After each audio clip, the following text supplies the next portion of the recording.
கிறிஸ்துவுக்குள் பிரியமான சகோதரனே சகோதரி, ஆலோசனை பகுதியாக ஒரு வாலிபன் ஒரு தெரு முனையில சோகமா நின்று கொண்டிருப்பானா. அந்த வழியா ஒரு போதகர் போறாரு.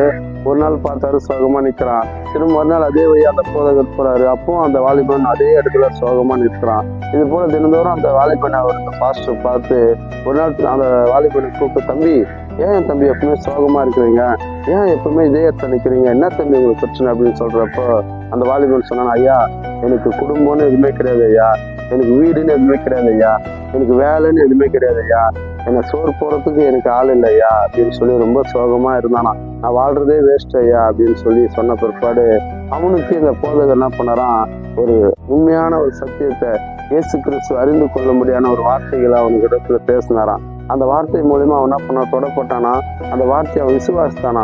அந்த இயேசு கிறிஸ்து நம்பு, அவரை தேடு அப்படின்னு சொல்லி அவர் சொன்ன பிற்பாடு அந்த ஒரு வேதாகமத்தை அவன் கையில கொடுத்து, இதை வாசிப்பா, உன் வாழ்க்கை மாறும், கட்டாயம் நான் பெற்ற ஒரு சந்தோஷத்தை, சமாதானத்தை, நிம்மதியை நீயும் பெறுவ அப்படின்னு சொல்லி அவனுக்கு ஆறுதலா சொல்லி அந்த வேதாகமத்தை கொடுத்துட்டு போனாராம். திரும்ப கொஞ்ச நாள் கழிச்சு அந்த வாலிபன் அந்த போதகரை பார்க்க வந்தானா.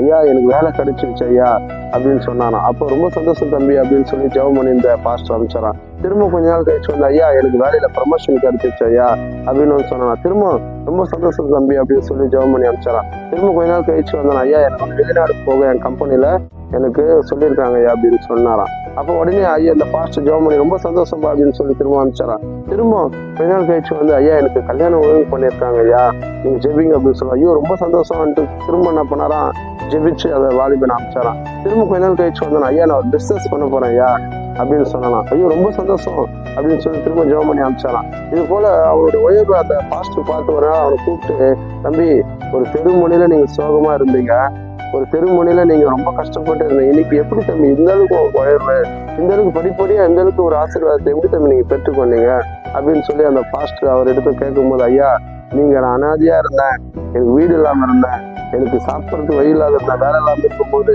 இந்த இயேசு கிறிஸ்து நீங்க எனக்கு காண்பித்து கொடுத்தீங்க, இயேசு கிறிஸ்து நம்புன்னு சொன்னீங்க, இந்த வேதாகமத்தை கொடுத்தீங்க ஐயா, அந்த வேதாகமத்தை நான் படித்தேன், அந்த வேதாகமத்தின்படி நடக்க ஆரம்பித்தேன், என் வாழ்க்கை மாறிச்சு ஐயா.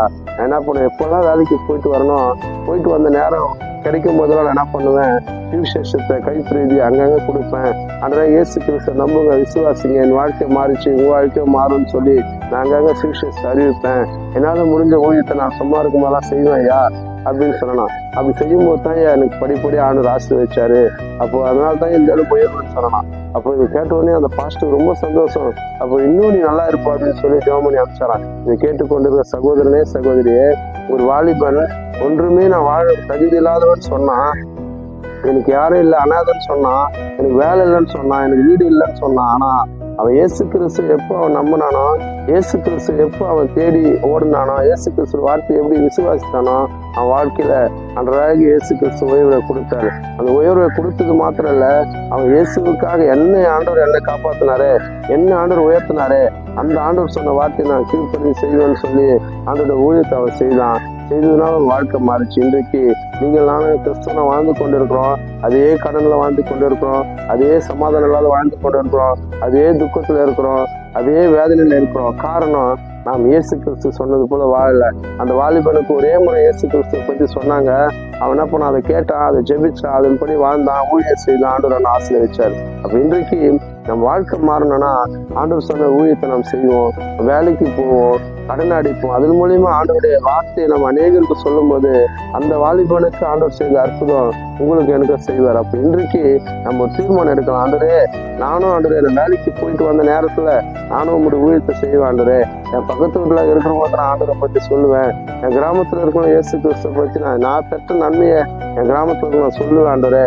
அந்த வாலிபன் செய்த ஊழியத்தை நானும் செய்வேன்னு ஒரு தீர்மானம் எடுங்க.